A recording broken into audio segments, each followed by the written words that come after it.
Once upon a time, these mysterious islands changed our understanding of the natural world forever. It's a place with lunar landscapes, hidden depths, and where unique and curious creatures roam. Turtles over here, sharks over there, tortoises over there, bluefin the boobies back there. It's a crazy and wonderful fantasy place. The Galapagos. I love it. 2 years ago, marine biologist Monty Halls came here with his wife Tam and his daughters Molly and Isla to see the challenges these islands were facing. I feel really helpless. I don't really know what I can do. Since then, concern for the planet has become a global phenomenon, rallying old and young. And the birthplace of evolutionary theory now faces a fight for survival. Bye-bye giant tortoises, bye-bye turtles, bye-bye nesting birds, forever. Monty and the family are back. Look at that! How big was that stingray? Bigger than me. To discover what's changed. We could potentially be creating a misbalance. Work with conservationists, protecting the archipelago. The idea is to catch it, check the wound, and then let it go again. And learn how these tiny fantasy islands could inspire real solutions for the whole planet. If I can do anything to help protect these creatures, I would do it.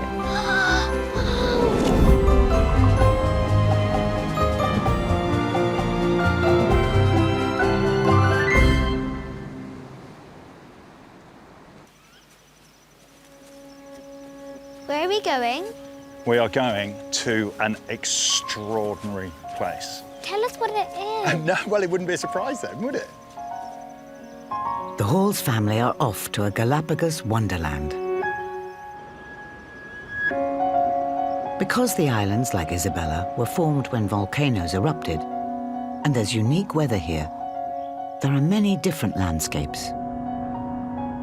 Lots of dry, arid areas, humid green zones in the hills, and miles of spooky forest round the edges. Wow! Watch out for trolls. This is very much the realm of the goblin. The forest is a crucial coastal ecosystem and breathtaking. Isla, look. Oh, wow! Isla, look at mangroves! Wow! This water's crystal clear. Isla, I saw a fish. I actually saw a fish. Mangroves grow at the sides of shallow tidal streams and lagoons, which are a mix of salt and fresh water. Go in there and just try a tiny bit of that water. Don't swallow it, but just taste it. It's a little bit salty, but it doesn't taste anything like the sea. Spit it out. No. What do you think, Moles? Don't swallow any. Don't swallow it. Oh, well done. Spit it out on Daddy. El Estero was beautiful, totally unexpected, pure kind of paradise. It was stunning. The roots of the trees catch the debris that flows in with the tide, mixing with fresh water from the highlands to build a nutrient-rich environment. The forest provides homes and foods for all sorts of animals, especially young animals. Mangroves are a wonderfully appropriate place to bring little people because they're nurseries. They're really important places where little animals grow up. So the future big animals tourists are going to look at are here right now. The dense roots provide hiding places for youngsters. Sea lion? No! And the gentle, shallow water is a great training ground. That is a sea lion. How about that? Just the same way moles is basically learning swimming, so is that young sea lion. And this is the perfect spot to do it. It's calm, it's clear, it's safe. Just the same thing for her applies to that animal just like.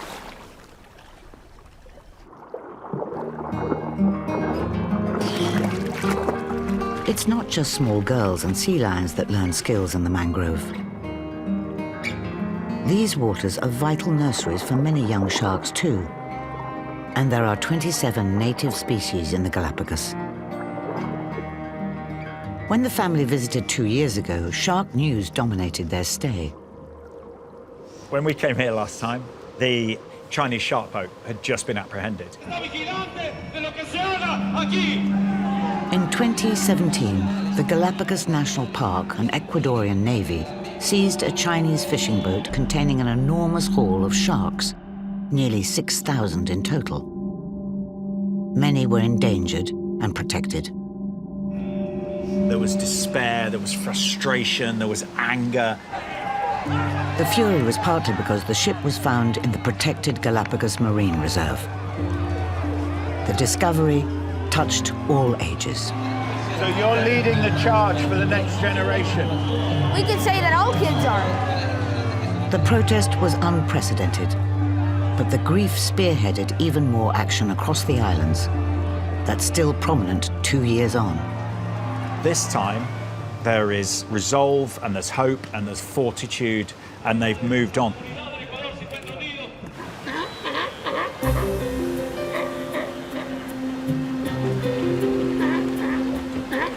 Today is an example of some of that resolve.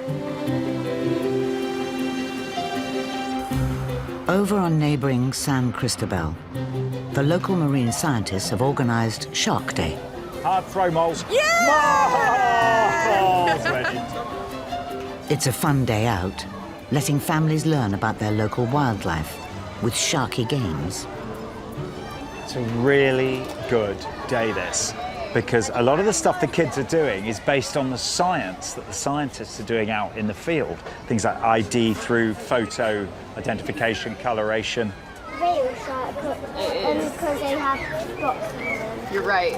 It's really cleverly put together, this, really engaging. Did you get a sticker? Good grief. This game is about the mighty power of a shark's nose. Do you think you can smell better than a shark? Or a shark can smell better than you? I don't think so. Some sharks can sniff out minute quantities of blood in huge amounts of water.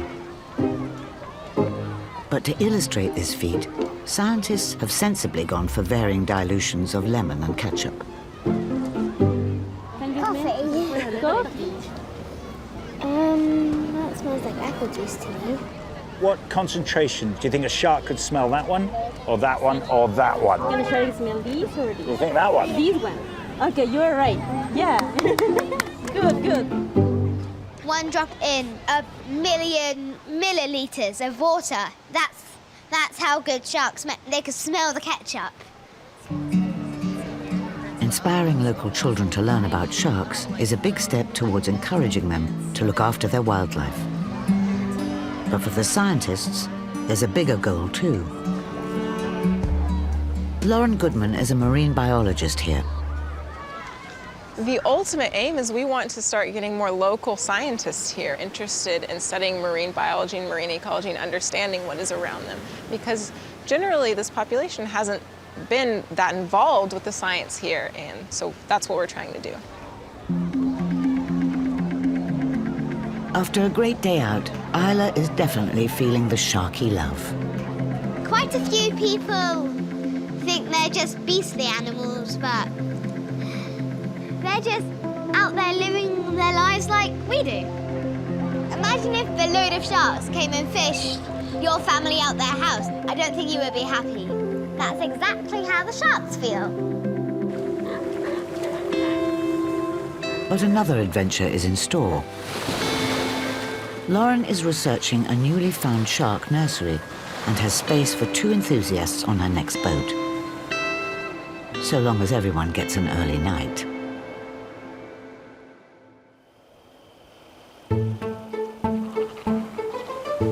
It's 4 a.m. and Monty and Isla are up with the birds. What do we have outside our window? Cockerel at 2 o'clock in the morning.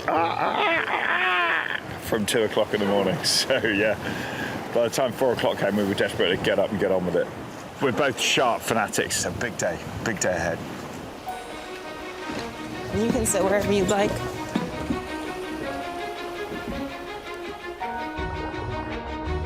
The Galapagos is a key habitat for sharks. As well as the 27 native species, there's at least 5 more that migrate here, all attracted by the abundant food. Along with the nurseries and the mangroves, there's also sheltered volcanic lagoons, giving juvenile sharks a safe place to develop their skills. The waters here at Puerto Grande on San Cristobal are particularly significant. Scientists knew this was a black-tip shark nursery, but recently there's been a new discovery. Up until last year, no one knew where hammerheads in the Galapagos were breeding, and potentially it looks as though they're coming into shallow lagoons like this to do so, because this is where the young ones are being found. And that's what's getting scientists like Lauren really excited.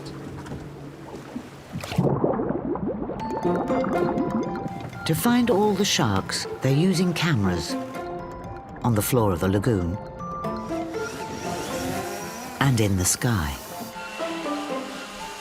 Drone technology has made a huge difference to this type of science because it means you've got an eye in the sky. You've got a pelican eye view of a bay like this. And Lauren's just picking out where the sharks are, essentially. And every now and then you'll just hear go, ah, shark. Wow, okay, so they're all in the mangrove right now. I see a very large group of them. There you go. They're all in the mangrove at the moment. The aim of the trip is to monitor and tag as many sharks as possible. And for that, they'll have to catch them first. Okay, when are we getting in? Right now. Yay! You want to jump on my back? You want to jump on my back? Lauren and her team have found that the young hammerheads tend to like deep water. Other sharks prefer the shallows and therefore are much easier to corral in a net. There are a lot of them. First out is a black-tip shark. 66, Speed's really of the essence here. 20. Because the sharks are obviously caught in the net, they get a little bit stressed. So the guys have to work as quickly as possible, measure them up and get them back in. But it's such a rich area, this. There's so many of these sharks in these nets. They've got about 90 seconds to get the information they need. You weigh them and you measure around different parts of their body 57, 51. with this special thing that you gently pierce into their skin. That puts in the tag. Okay, we're gonna take it up to the boat. So we can locate their migration routes, see if anything has happened to them recently. Maybe they've hurt themselves or have found a mate.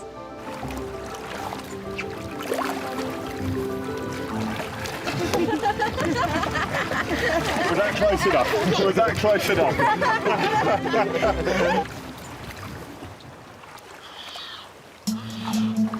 When the net gets closer to shore, it's quicker to tag sharks on the beach. And Isla is on measuring duty. Okay, remember to yell at the lights. Ready? All right, yell it out. 65. Yeah. Yell it out. 56. Yeah. Knowing exactly where the sharks are living means these areas can be closely monitored and the sharks protected. That's everything times 754, so we're gonna go let this shark go. There you go. You wanna come with me? Marine biologist of today and a marine biologist of tomorrow. What do you think of that? What do you think of that? What did you think of that? I really loved it. So we're gonna take these off. I think it's fair to say that Isla has a new hero now. And it's such a good thing to show them science in action, particularly with 2 female role models. These are the cameras from the seabed. There were no baby hammerheads in the nets today. Fish. There are lots of fish. Hopefully, they were deeper in the bay. sharks yet. Hammerhead. That's a good size. This is another one. There's another two. They are a year or so old and about 1 meter long.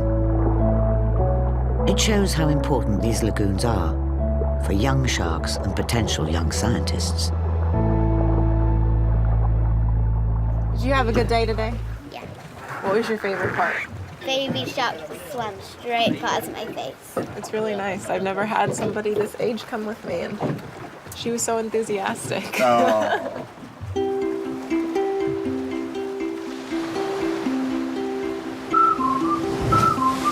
Living in a faraway marine paradise clearly has its benefits.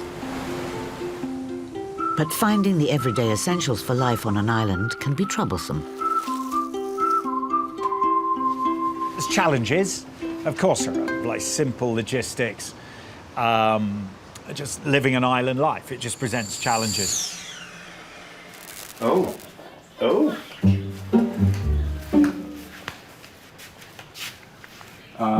On. Yeah. Okay, so this way is on. Is it going on? There's no power. Was there just one particular fuse that was down? Well, do you know, I've just been flicking them on and off. So you don't know what's on and what's off? I can't remember where the order, but yes. Well, I've just come next door, and the neighbours haven't got electricity either. Something's happened, and the system's gone down. Isabella has a mixture of solar power and diesel generators to create its electricity. And power cuts are fairly rare. But other essentials of island life are more problematic. Right. Water. Have we? Have we? When I just came out the shower, I got a bit thirsty and I nearly started drinking from the tap. And then I remembered that, no, I have to wait till I get into the kitchen. Tap water on Isabella is untreated, undrinkable, and can cause up to 70% of illnesses on the island. So most locals have to buy their own drinking water. There are no lakes on Isabella, but there is unpredictable rain and seasonal water from the humid highlands, which runs underground. Some of it ends up here, at one of the private water companies. It's cleaned to make it safe to drink, and these bottles cost $2.50 each, delivered to the door. Hola. Uno, por favor. Just the one. Muchas gracias. Muchas gracias.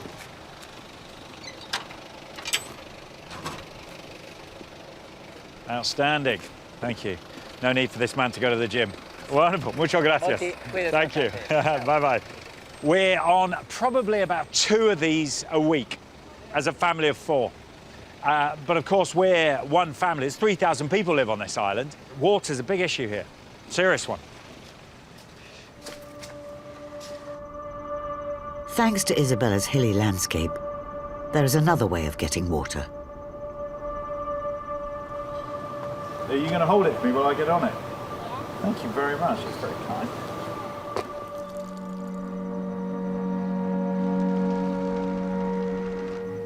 Heading out of Puerto Villamil is one main road, which climbs for 13 miles to the volcanic slopes of the Sierra Negra volcano.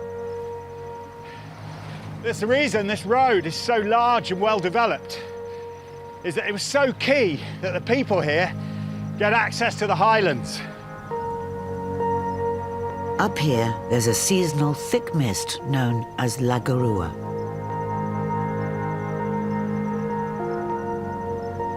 That's where the air is rising up the sides of the island and precipitating. This mist sits usually between June and December and creates a lush green landscape. It means some townspeople can grow their own food here, and farmers can harvest all manner of crops, including water. This is a fog catcher. It's a massive polypropylene net that's sort of hung up here in the highlands between poles, and it harvests the fog, which is a wonderful thing, which condenses on the net, drops into the drain here and runs down into the barrel. A fog catcher like this can produce thousands of litres, and farmers use it for their crops and animals. But to make it drinkable for people, it has to be cleaned, upping the cost of something most take for granted. The UN estimates that 3 out of 10 people around the world don't have access to clean drinking water, and it presents huge health issues. That's 2.2 billion people. And as ever, Galapagos is a microcosm of that wider picture. Historically on Isabella, one of the major causes of the undrinkable water has been pollution, particularly from sewage. But in 2016, an innovative low-cost treatment plant was built. And now it's a wildlife tourist attraction. Come on, then. The site is just on the edge of town. We walked a really long way. We haven't walked that far. We've only just left our house. Exactly. It's about 50 yards, Moles.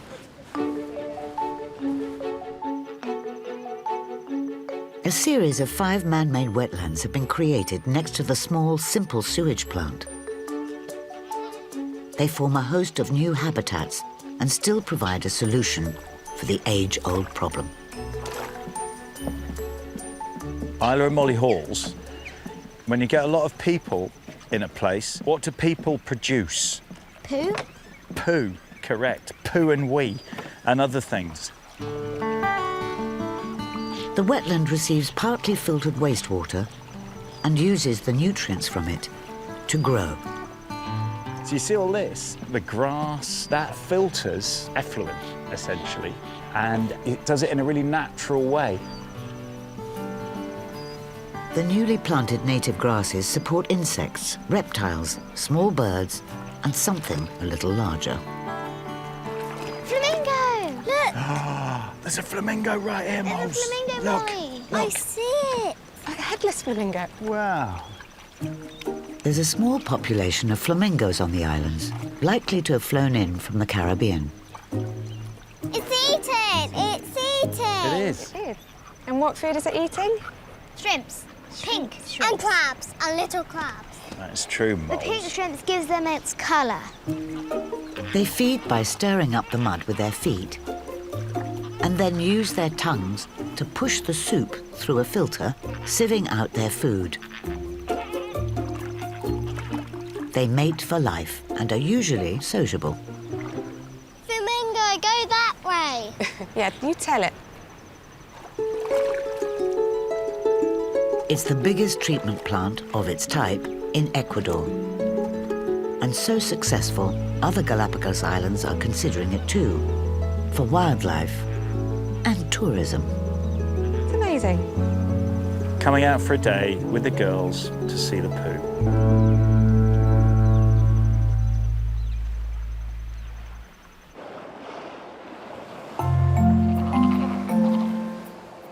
Out in the unique and volcanic Galapagos Islands, the Halls family are working alongside conservationists and scientists,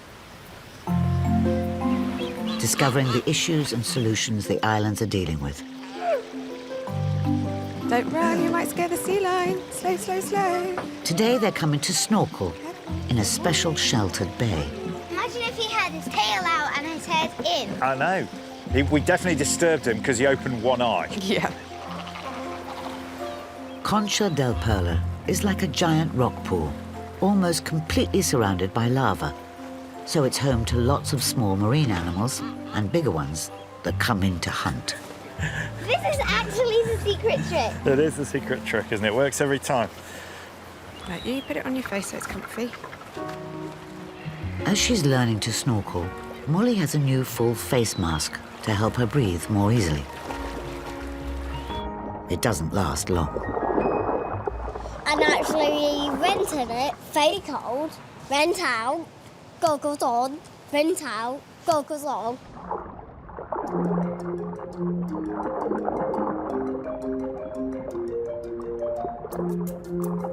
The Galapagos is a rich habitat for green turtles. We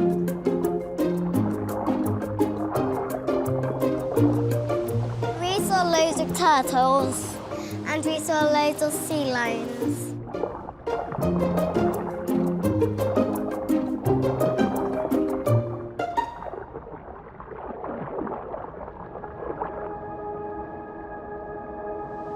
We saw a stingray just hiding itself in the sand.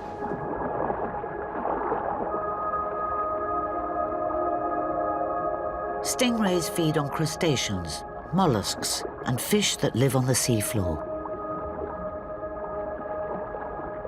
This one is about 1.5 meters across, which to a small girl is very large indeed.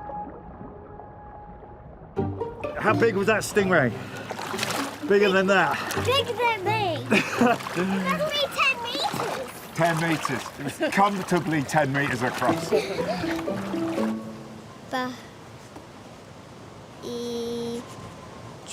Beach. The girls are writing diaries during their trip, and even here, the generous calculations continue. I've done more than you, because I have counted it. It's 1,599,000 writing what I did.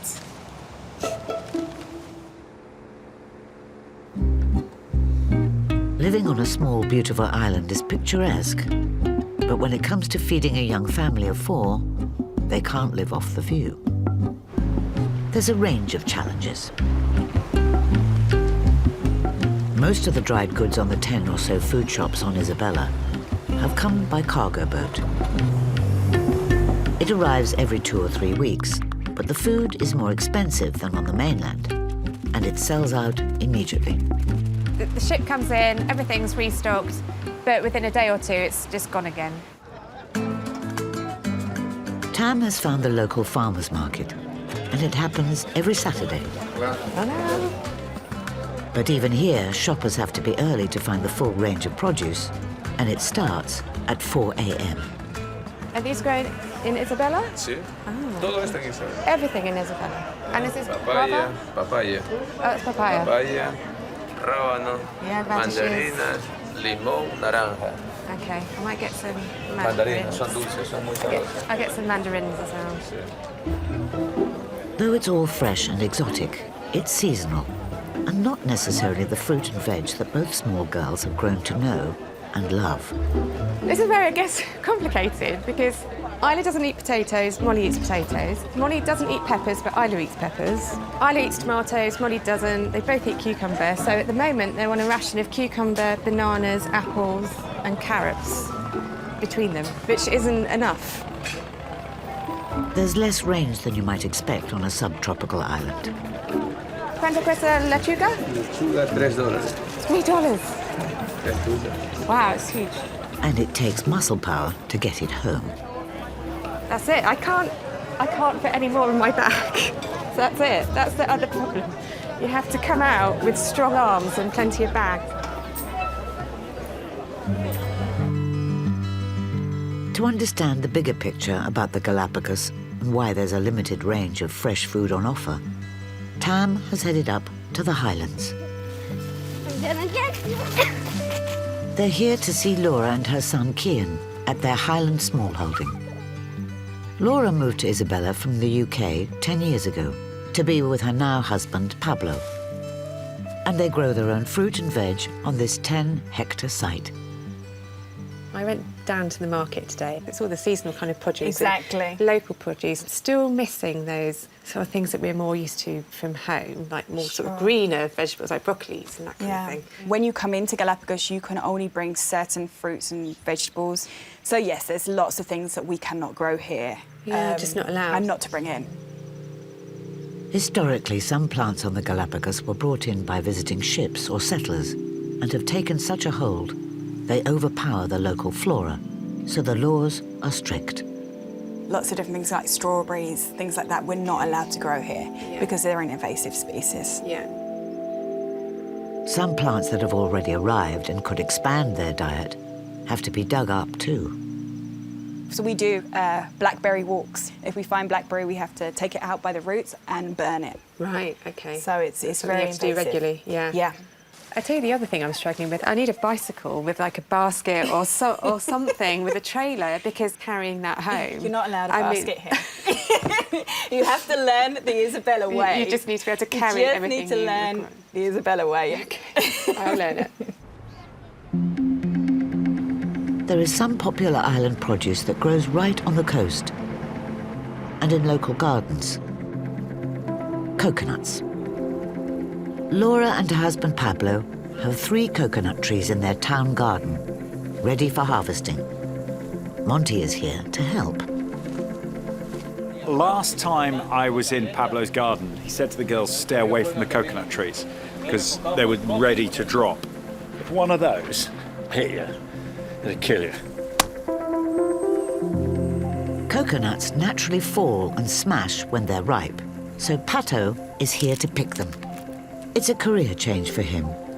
He's been harvesting and selling them on the streets for just 5 years. Vi que este negocio era rentable para mí y un trabajo más suave que tirar mezcla o trabajar en el mar. Me gusta.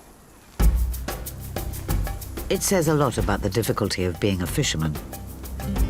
But Pato feels his new job is easier.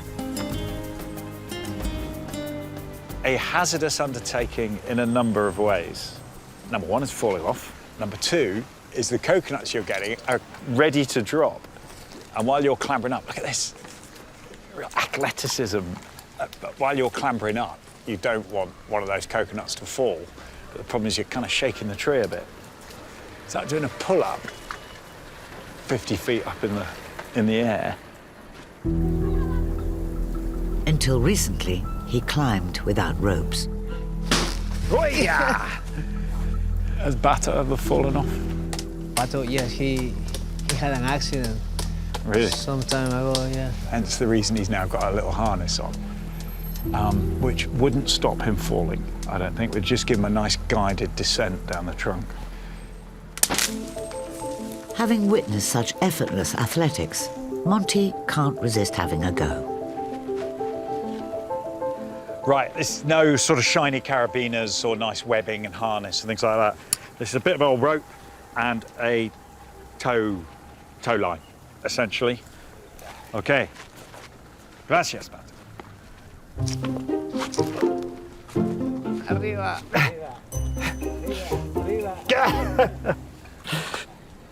Pato can harvest 30 coconuts an hour, easily. Yeah, get in there, very good. I do about 1 coconut every 4 hours.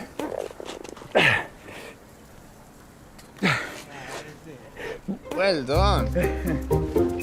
Having conquered 1 rung, that's enough. This is hard work. And I'm 6 foot off the ground, basically. And I'm coming down. I'm coming back down. It's high enough.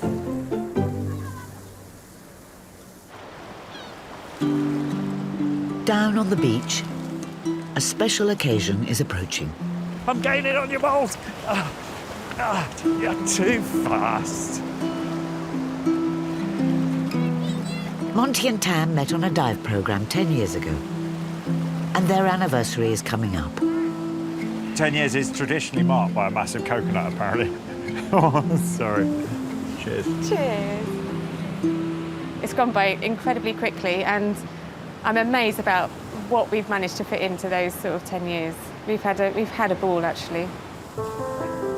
Though they share a passion for diving, the girls have come first in recent years. So the last time we went diving together was a good few years ago, a long time ago. Must be 5, 7 3 or years 4. ago. I think when you have little children, you tend to do everything as a family, and you sometimes lose that thing of experiencing stuff together and remembering why you're together. So as a treat, they're going to go on a major dive together in search of schooling hammerhead sharks. Sun setting on another day in Isabella. And that is quite something.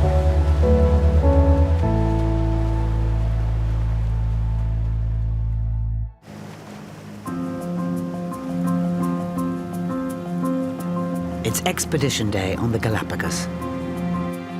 Monty and Tam are off on an important dive together at a famously difficult site with an equally difficult name. Gordon's. Gordon Rocks, not Gordon's Rocks. Gordon's Rock. Yeah, Gordon Rocks. Gordon Rocks. You got me doing it now, Gordon Rocks. They're going with an old friend and dive specialist, Macaron. His expertise is vital, as the conditions at the rocks are notorious.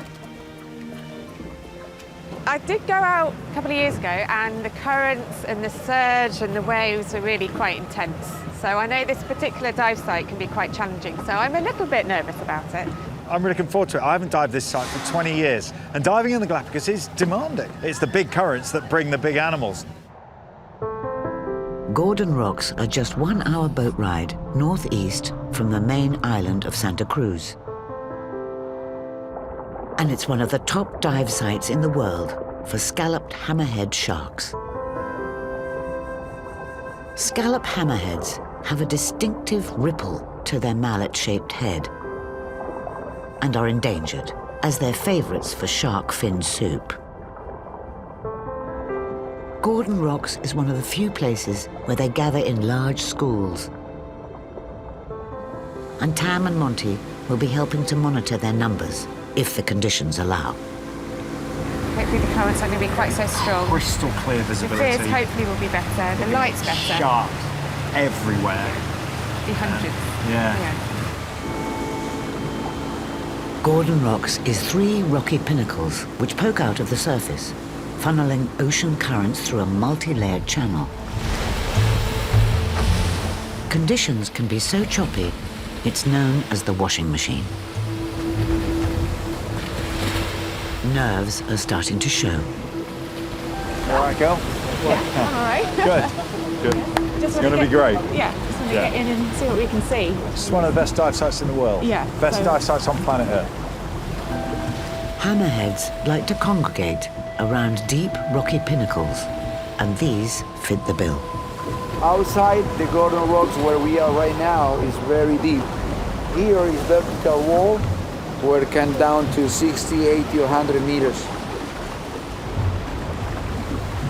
With everyone ready, the washing machine beckons. Very good. Okay. Very good. Timing is of the essence. Remember, jump when I say go. 1, 2, 3, go. Okay.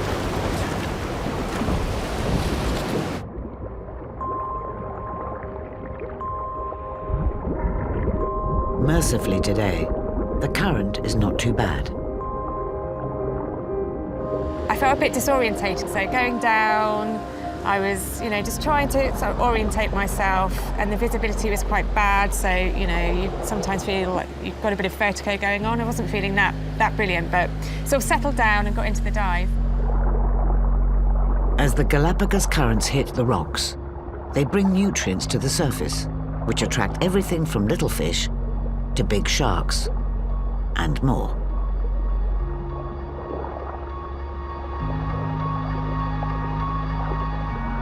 Visibility is only about 5 meters, but luckily they've got Macaron. Macaron has got an incredible eye. I was side by side with him and he'd be like that. He'd point.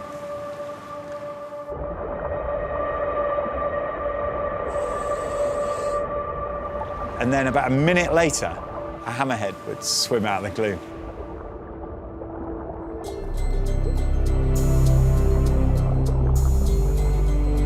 Scalloped hammerheads can grow up to 4 meters in length, and unlike many sharks, are sociable.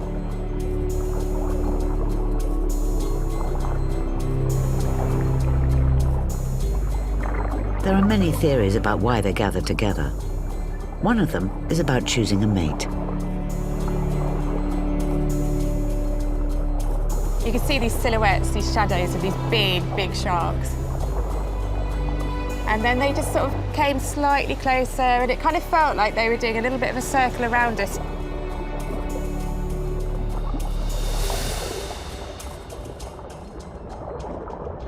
Scientists do know that the hammerheads are cleaned at rocky outcrops by smaller fish, who nibble off the parasites and bacteria.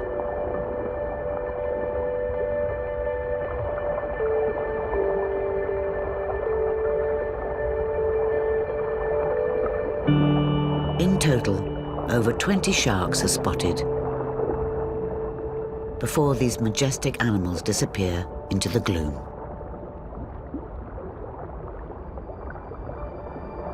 But then, out of the blue, a second treat appears.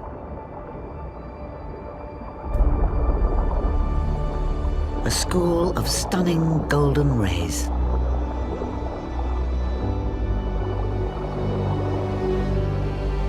They have a wingspan of up to 1 meter and often swim in large groups.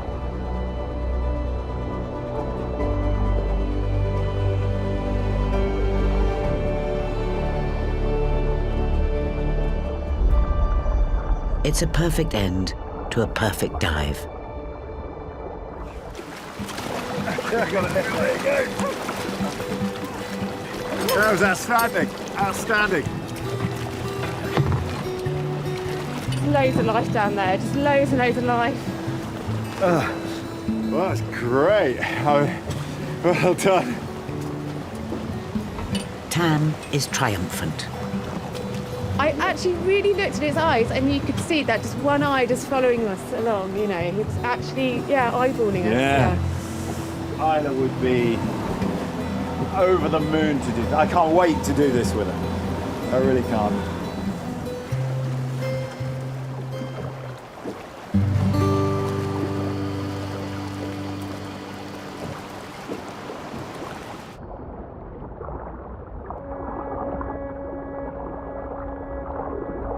Knowing how many sharks are here in the Galapagos and where they breed and feed helps the scientists to galvanize support to protect and patrol those areas. So they've created their own shark count app, where visitors and experts can enter their shark sightings. Tam is on the case. You know, we've just been diving, we saw, close up to us, we saw between 10 and 15 sharks come very close, and there were probably between 20 and 30 sharks that were more in the distance that weren't quite visible. So I'll be able to go on and log that we've seen between 20 and 30 endangered hammerhead sharks. And then we submit it, and we know that all of this data is going to help monitor the numbers of sharks in this particular area. These days, sharks are one of the main reasons tourists come to the Galapagos. Monitoring numbers gives the animals and the islands a more secure future.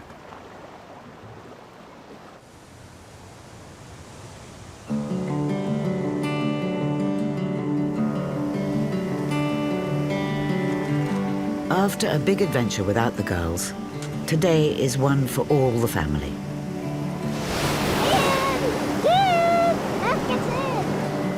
They've come with Kian, Laura and Pablo to play in the surf. However old you are, if you catch a wave, you can't help but go, whee! That's almost coming out of my mouth. I was like, oh my God, I sound like I'm 5 again. Reveling in this unique place brings new skills and people together. This here for the kids, getting them into this. And I don't just mean the surf and the sea, I mean the beach and the big skies, and it's a wild, wild place, this. And you see them go a little bit wild, and that's wonderful. For Pablo, it's the islands as a whole that bring the magic. Look at Isla with Monty, with her dad. Waves, nature. The experience that we will get in Galapagos is a treasure, is an opportunity to make better human beings. That's why we have to protect it, to care it, and that's why we are here. Protecting this fabulous place takes a lot of understanding. One of the things that really strikes me about being here on Isabella is it's easy to love this island, but it's not easy to live on this island. And actually everyone here has to work together as a community. They have to look after each other, they have to support each other, and they have to celebrate the great things that are here. They also have to manage the number of tourists, here to share that island magic, without pushing the ecosystem and the animals to their limits.